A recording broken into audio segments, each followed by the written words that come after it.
Eureka!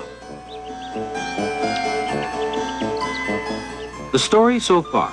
The greater the rate of change of speed, the greater the force required.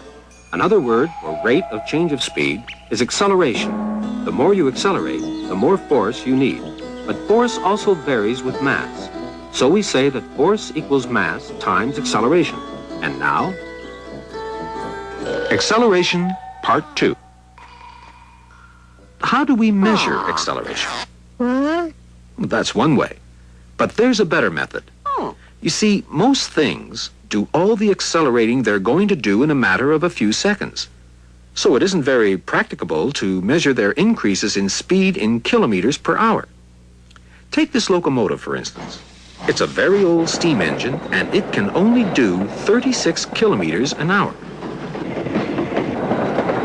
But its acceleration is surprisingly good. It can get up to this speed in only 10 seconds. Yes, it is impressive. But can you answer this? How far will it have gone by the end of the first second? Or by the end of 10 seconds? Give up? That's what comes of mixing speed in kilometers per hour with time in seconds. We've got to reduce it all to seconds, and we'd better reduce the kilometers to meters as well while we're at it. The train's top speed is 36 kilometers an hour, which is the same as 36,000 meters in an hour.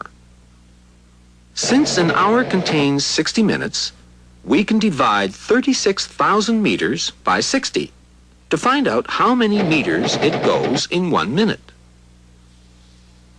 Then we divide again by 60 to see how many meters it'll go in 1 second, which comes to 10 meters in 1 second. So we now know that 36 kilometers per hour is the same as 10 meters per second. That means that once the locomotive has reached its top speed, it is covering exactly 10 meters of track every second that goes by, never less and never more. But remember, this is speed, not acceleration.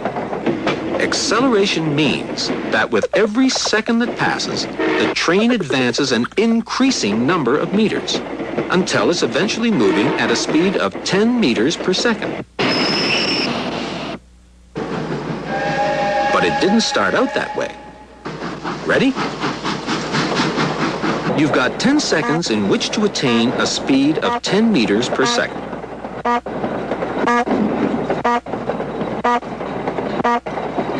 Very good.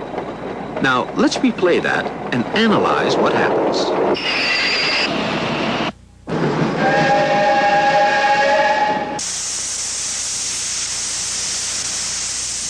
In the first second, you reach a speed of 1 meter per second and cover a small amount of railroad track. In the second second, you reach a speed of 2 meters per second and cover a larger amount of track. In the third second, you're going at 3 meters per second and covering yet a longer stretch of track, and so on until by the end of the 10th second, you're going at a steady speed of 10 meters per second and covering 10 meters of track during every second that passes from then on. Your acceleration is over. But how much was that acceleration exactly? That's right. Your locomotive increased its speed by 1 meter per second, every second. In other words, your acceleration was 1 meter per second, which physicists like to write like this. And that's how you measure acceleration.